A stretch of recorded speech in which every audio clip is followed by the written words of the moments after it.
સુરત જિલ્લામાં પાણી પુરવઠા મંત્રી મુકેશ પટેલે સિંચાઈનું પાણી અવિરત આપ્યું, જેના કારણે ડાંગરનું ઉત્પાદન વધ્યું। ઓલપાડ તાલુકાની મંડળીઓમાં 12,01,000 ગુણીની આવક થઈ। ખેડૂતો ખુશખુશાલ થયા છે।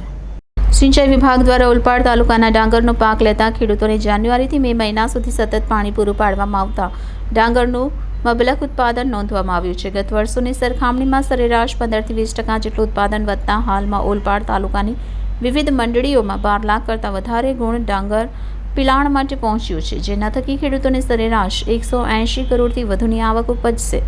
ઓલપાડ તાલુકાના ખેડૂતો દ્વારા અંદાજે 50,000 વીઘા જમીનમાં ડાંગરની રોપણી કરવામાં આવતી હોય છે અને આ ખેડૂતોએ કાંકરાપાર જમણા કાંઠાની નહેર ઉપર નિર્ભય રહી ખેતી કરવાની હોવાથી આ વખતે સ્થાનિક મંત્રી મુકેશ પટેલને ખેડૂત આગેવાનોએ રજૂઆત કરતા મંત્રી મુકેશ પટેલે ખેડૂતોને ખેતી માટે પૂરતું પાણી મળી રહે તેની ખાતરી આપી હતી, જેને પગલે સિંચાઈ વિભાગે 25 જાન્યુઆરીથી 15 મે સુધી સતત કાંકરાપાર જમણા કાંઠાની નહેરમાં 111 દિવસ સુધી પિયત માટેનું પાણી ચાલુ રાખવામાં આવ્યું હતું, જેથી ખેડૂતોને ઉનાળુ ડાંગરમાં સારું ઉત્પાદન થતાં ઓલપાડ તાલુકાની સહકારી મંડળીઓનું ગોડાઉન ડાંગરના પાકથી ઉભરાઈ ગયા છે।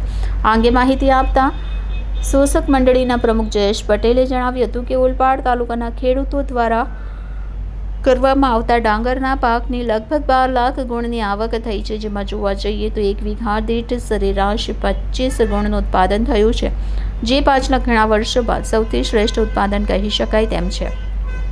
ખેડૂતોને સમયસર પાણી મળી રહેતા ડાંગરનું ઉત્પાદન વધ્યું છે, જેના થકી ખેડૂતોને લગભગ 180 કરોડ રૂપિયાની આવક થશે। સાથે જ ખેડૂતોને સરેરાશ 15 થી 20% સુધીની આવકમાં વધારો થતાં ખેડૂતો રાજી થયા છે।